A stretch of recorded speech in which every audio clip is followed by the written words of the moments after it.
ಒಂದು ಮನ್ಯಾಗ ತಾಯಿಗೆ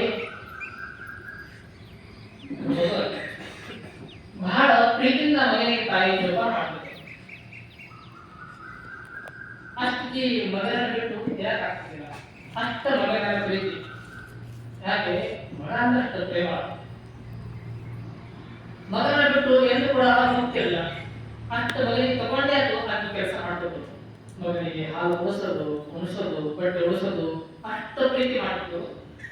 ತನ್ನ ಮಗನಾಗಿರಬೇಕು, ತಪ್ಪಲಾಗಿರ್ಬೇಕು, ಎಂದು ಕೂಡ ಮಗನಿಗೆ ಕೆಳಗೆ ಇರ್ತಿರ್ಲಿಲ್ಲ. ಯಾಕೆ ಅಷ್ಟು ಪ್ರೇಮ ಮಗನಿಗೆ.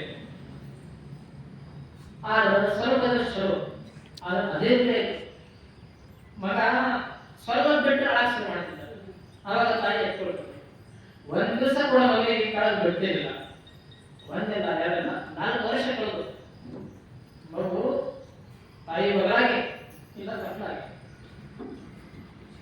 ಆ ಮಗನಿಗೆ ನಡೆಯಬೇಕನ್ನೋದು ಗೊತ್ತಾಗಲಿ. ಕಾಲು ನಿಷ್ಠೆ ಆಗಿಬಿಟ್ಟು ತಾಯಿಗೆ ಚಿಂತೆ ಆಗಿಸ್ಬೇಕು. ನನ್ನ ಮಗು ಜೀವನದಲ್ಲಿ ನಡೆಯಕ್ಕೆ ಸಾಧ್ಯ ಆಗಲಿಲ್ಲ. ನಾನು ಮಗನಿಗೆ ಎಂದು ಕೂಡ ಬಿಟ್ಟಿರಕ್ಕಾಗಲ್ಲ, ಮಗನಿಗೆ ನಡೆಯಕ್ಕಾಗಲ್ಲ. ಯಾಕೆ? ಕಾಲಿಲ್ಲ, ಕಾಲ ನಡೆಯಕ್ಕಾಗೋದಿಲ್ಲ. ಅದಕ್ಕೆ ನಾನು ನಡೆಸಬೇಕಾಗ್ತದೆ. ಅದಕ್ಕೆ ನಾನೇ ಎತ್ಕೋಬೇಕು, ಅನಿವಾರ್ಯ. ಅದಕ್ಕಾಗಿ ನಿರ್ಣಯ ಮಾಡೋದು, ನನ್ನ ಮಗನಿಗೆ 4 ವರ್ಷ ಆಗ್ಯವು, ಇನ್ನು ನಡೆಯಕ್ಕಾಗೋದಿಲ್ಲ. ಹೀಗೆ ಕೆಳಗಿಳಿದ ಬಿದ್ದೆ ಬಿಡ್ತಾನ. ಏನು ಮಾಡೋದು? ಕೊನೆಗೆ ಅಷ್ಟು ಪ್ರೀತಿಯುತ್ತ ಮಗ ಮೇಲೆ ಏನೇ ಕಷ್ಟ ಬರಲಿ, ನನಗಾದ ಮಗನಿಗೆ ಹಾಕಬಾರ್ದು, ಮಗ ಮಾತ್ರ ಸುಪ್ಪಾಗಿದೆ. ಅಷ್ಟು ಪ್ರೀತಿಯಿಂದ ತೂಕಿದ್ರು, ಹಾಲು ಕುಡಿಸಿದ್ರು, ಊಟ ಮಾಡಿಸಿದ್ರು, ಮಗನಿಗೆ ಕಟ್ಟಾಗಲು ಸೀಸಾಗ ಕೆಲಸ ಮಾಡಿದ್ರು. ಕೆಲಸ ಮುಗಿದು ಕೂಸಿ ಎತ್ಕೊಂಡು ಹೀಗೆ ಜನರು ಆಗ್ತಿತ್ತು. ಒಂದಲ್ಲ 4 ವರ್ಷಗಳು ಮಗು ಮಾತ್ರ ಮಸ್ತ್ ಕಟ್ಲಾಗ ಹಾಲು ಕುಡ್ಕೋದು ಅನ್ಕೋದು ಮಸ್ತ್ ಇತ್ತು. ಆದ್ರೆ ಒಂದ್ ದಿವಸ ಯಾವೊಂದು ಕಾರ್ಯಕ್ರಮ ಬಂತು, ಪ್ರಸಂಗ ಬಂತಕ್ಕೆ ಆ ಕೆಲಸಕ್ಕೆ ಹೋಗ್ಬೇಕಾಯ್ತು. ಆದ್ರೆ 4 ವರ್ಷ ಎಂದು ಕೂಡ ಬಿಟ್ಟು ಮಗಳಿಗೆ ಬಿಟ್ಟು ಹೋಗಿಲ್ಲ. ಅದು ಇವತ್ತಿಂತ ಪ್ರಸಂಗ ಬಂತು, ಮಗಳಿಗೆ ಬಿಟ್ಟು ಹೋಗೋ ಪ್ರಸಂಗ ಬಂತು. ಆದ್ರೆ ಮಗಳಿಗೆ ತಗೊಳ್ಳೋ ಬೇಕಾಗುದಿಲ್ಲ. ಬಿಟ್ಟು ಹೋದ್ರೆ ಮಗ ಒಬ್ಬನೇ ಅಲ್ಲ, ಮಗ ನೋಡೋರ ಮಗನಿಗಂತೂ ನಡೆಯಕ್ಕಾಗುದಿಲ್ಲ. ಕೊನೆಗೆ ತಾಯಿ ವಿಚಾರ ಮಾಡೋದು, ಪಕ್ಕದ ಮನೆ ಗೆಳತಿ ಬೆಳೆದು ನಾನಂತೂ ಕೆಲಸ ತಿಳಿದೆ ಅವ್ರು ಎಂದಿನ ಅಪರೂಪ ಕರೆದ ಅಲ್ಲಂತೂ ನಾವು ಹೋಗಲೇಬೇಕು. ಇಂಥ ಮಗನಿಗೆ ತಗೊಂಡಂತ ಹೋಗಕ್ಕೆ ಆಗೋದಿಲ್ಲ. ಯಾಕೆಂದ್ರೆ ಬಹಳ ದೂರದ ಪ್ರವಾಸ, ನಡ್ಕೊಂಡು ಹೋಗ್ಬೇಕು. ಅಲ್ಲಿ ಇವನಿಗೆ ತಗೊಂಡು ಹೋಗೋದು ಬಹಳ ಕಷ್ಟ ಅದ. ಅದಕ್ಕೆ ಏನಾದ್ರು ಮಾಡಿ 4 ದಿವಸ ಬರೋವರೆಗೆ ನನ್ನ ಮಗನಿಗೆ ಜೋಪಾನ ಮಾಡಬೇಕು. ಅವನಿಗೆ ನಡೆಯಕ್ಕಾಗಲ್ಲ, ಅವನಿಗೆ ಉಣಿಸೋದು ತಿನ್ನಿಸೋದು ಮಾಡೋದು ಅಂತ ತಾಯಿ ಹೇಳಿ. ಆಗಲಿ, ಏನು ಚಿಂತೆ ಮಾಡಬೇಡ, ನಾನು ಮಾಡ್ತೇನೆ ಅಂತ ಹೇಳ್ತಿರೋದು ಹೇಳಿ ತಾಯಿ ಹೋದ್ರು. ತಾಯಿ ಪಾಪ ಕರಡು ಮಗನ ಮೇಲೆ ಮಗ ಉಂದಾಗಿಲ್ಲ, ಕುಡ್ದಾಗಿಲ್ಲ, ಹಾಲು ಕುಡ್ದಾಗಿಲ್ಲ, ಅವನಿಗೆ ನಡೆಯಕ್ಕಾಗಲ್ಲ, ಅವನಿಗೆ ಹ್ಯಾಂಗ ಹೇಳ್ತೀನಿ. 4 ದಿನ ಆಗಿ ತನ್ನ ಕೆಲಸಕ್ಕೆ ಹೋದ ಸಲಕ ಮನೆ ಮಗನ ಚಿಂತೆ.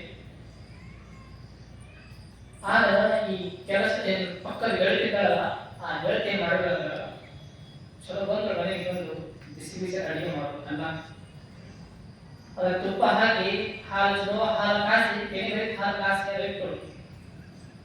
ಇಟ್ಟು ಮಗ ಹಸಾಗಿತ್ತ. ಅವಾಗ ತಾಯಿ ಪ್ರೇಮ ಬೇರೆ, ಇವ್ರ ಪ್ರೇಮ ಬೇರೆ. ಅವಾಗ ಕೆಲವರು ಬಾ ಬಂದು ಉಣ್ಣು ಅಂತಂದ್ರು. ಈಗ ನಾನು ನಡೆಯಕ್ಕಾಗಲ್ಲ, ನನಗೆ ಬರೋಕ್ಕಾಗಲ್ಲ. ನಡೆಯಕ್ಕಾಗಲ್ಲ 4 ವರ್ಷದಾಗಿ ಇನ್ನು ನಡೆಯಕ್ಕಾಗಲ್ಲ.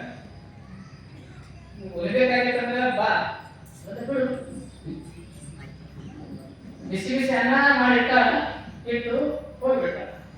ಯಾಕೆ? ಈ ಕೆಲಸ ಅಕ್ಕಿ ಮನೆಯಾಗ ಮತ್ತು ಬೇರೆ ಕೆಲಸ ಅದಕ್ಕೆ ಇಟ್ಟು ಹೋಗ್ಬಿಟ್ಟ. ಈ ಹುಡುಗನಿಗೆ ವಿಪರೀತ ಹಸುವಾಯ್ತು. 1 ತಾಸು ಆಯ್ತು, 2 ತಾಸು ಆಯ್ತು, ಹಸು ತಡ್ಕೊಳಕ್ಕಾಗಲ್ಲ. ಹತ್ತು ಕೂಡ ಯಾರಿಲ್ಲ. ಕೊನೆಗೆ ತೊಟ್ಲಾಗ ಎದ್ದು ಕುಂತು ಹೀಗೆ ವಿಲಾಸ ಮಾಡ್ದ. 4 ವರ್ಷ ಜೀವನದ ಮಟ್ಟದವರು ತೊಟ್ಟ ನಿಂತಿದ್ದಾರ. ಇನ್ನೇನ ಹೀಗೆ ಆ ಕಡೆ ನೋಡಿದ ಯಾರು ಇಲ್ಲ, ರಿಲಾಕ್ಸ್ ಮಾಡ. ಕಾಲಿಗೆ ಬಿದ್ದ, ಮತ್ತೆ ಗೋಡೆ ಹಿಡ್ಕೊಂಡು ಎದ್ದು ನಡ್ಕೋತ ಹೋಗಿ ಆ ಅನ್ನ ಬಿದ್ದು ಹೋದ. ತನ್ನ ಕೈ ಅವತ್ತು ಮಟ್ಟದ ಜೀವನ ಹೊಂದಿದ್ದ. ಇಷ್ಟು ವರ್ಷ 4 ವರ್ಷ ತಾಯಿ ಉಳಿಸಿದ್ರು, ತಾಯಿ ಉಂಟ ಈಗ ಉಪನ್ಯಾಸ ಮಾಡ ಹಾಲು ಕೂಡ ಮುಖದ ಮೇಲೆ ಪ್ರಸನ್ನತೆ ಬಂತು, ಮೈಯಾಗ ಶಕ್ತಿ ಬರಾಕ್ತಾರೆ. ದಿನ ಒಂದು ಸಲ ಎರಡು ಸಲ 4 ದಿನದಲ್ಲಿ ಆಕೆ ಬಂದು ಅಡಿಗೆ ಮಾಡಿಟ್ಟು ಹೋಗಾಕಿ.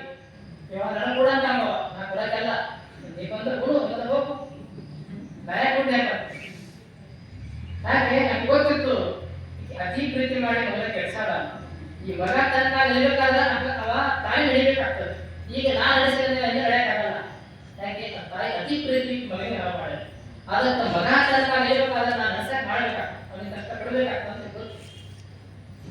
ಅದಕ್ಕೆ 4 ದಿನದಲ್ಲೇ ಹುಡುಗ ತಾಯಿ ಒಂದು ಹೊರಗೆ ಶುರು ಮಾಡ್ತಾನೆ. ಯಾವಾಗ ತಾಯಿ ಬರ್ತಾಳ ಬಂದು ನೋಡ್ತಾಳ ಮರಿ ತುಂಬ ಮಗ ಆಡ್ತಾಳ.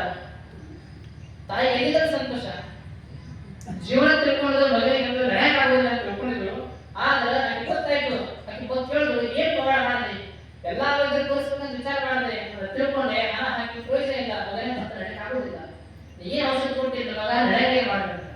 ಅವಾಗ ಹೇಳುವ ನಾ ಏನು ಔಷಧ ಕೊಟ್ಟಿಲ್ಲ, ನಿನ್ನ ಮಗನಿಗೆ ಕಷ್ಟ ಅನ್ನೋದು ಗೊತ್ತು ಮಾಡಿಕೊಡ್ತೀನಿ, ಹಸಿವು ಅನ್ನೋದು ಅದು ಮಹತ್ವ ಮಾಡಿಕೊಡ್ತೀನಿ. ಅದಕ್ಕೆ ಮಗ ನಿನ್ನ ಕಾಲ ಅವನ ಕಾಲ ನಡೆಯಕ್ಕೆ ಒಂದು ವೇಳೆ ಕಷ್ಟ ಕೊಡ್ತಿಲ್ಲ ಜೀವನದಲ್ಲಿ ಒಂದು ಕಾಲ ನಿಷ್ಠೆ ಆಗಿಬಿಡ್ತಿತ್ತು. ಅದಕ್ಕೆ ತನ್ನ ಕಾಲದಲ್ಲಿ ತಾನು ಒಬ್ಬ ನಡೆಯ ಹಾಕಬೇಕಾಗಿತ್ತಂದ್ರೆ ಆತ ಕಷ್ಟ ಪಡಬೇಕಾಗ್ತದೆ. ಹಾಗ ಜೀವನದಲ್ಲಿ ನಮ್ಮ ಕಾಲ ನಡೆಯಬೇಕಾದ್ರೆ ಕಷ್ಟ ಪಡಬೇಕಾಗ್ತದೆ. ಯಾರು ಕಷ್ಟ ಪಡ್ತಾರೆ ಜೀವನದಲ್ಲಿ ಕಷ್ಟ ಪಡಬೇಕು. ಅದಕ್ಕೆ ಯಾರ್ಯಾರ ಜೀವನದಲ್ಲಿ ಕಷ್ಟ ಅತಿಯಾದ ಕಷ್ಟಗಳು ಬಂದು ಜೀವನದಲ್ಲಿ ಎತ್ತರ ಮಟ್ಟಿಗೆ ಬೆಳೆದು, ಯಾರ್ಯಾರ ಜೀವನದಲ್ಲಿ ಸಣ್ಣ ಪುಟ್ಟ ಕಷ್ಟಗಳು ಬಂದು ಅಷ್ಟೇ ಬೆಳೆದು. ಅದಕ್ಕೆ ಅಕ್ಕ ಮಹದೇವ ಸಮೇತ ಅರಮನೆ ಬಿಟ್ಟೆ, ಬೋಂತಾದೇವಿ ಸಮೇತ ಅರಮನೆ ಬಿಟ್ಟರು. ಬೋಂತಾದೇವಿ ರಾಜನವರು, ಅಕ್ಕ ಮಹಾದೇವಿ ಶ್ರೀಮಂತ ವ್ಯಾಪಾರಸ್ಥರು. ಆದ್ರೆ ಇಬ್ಬರು ಕೂಡ ತನ್ನ ಮನೆಯನ್ನ ಬಿಟ್ಟಾರೆ ಭಗವಂತನಿಗಾಗಿ, ಇಡೀ ತಮ್ಮ ಜೀವನವನ್ನ ದೇವರಿಗಾಗಿ ಇರಿಸಬೇಕು. ಅಕ್ಕ ಎಲ್ಲರಿಗೆ ಚಿರಪರಿಚಿತ ಆದವರು.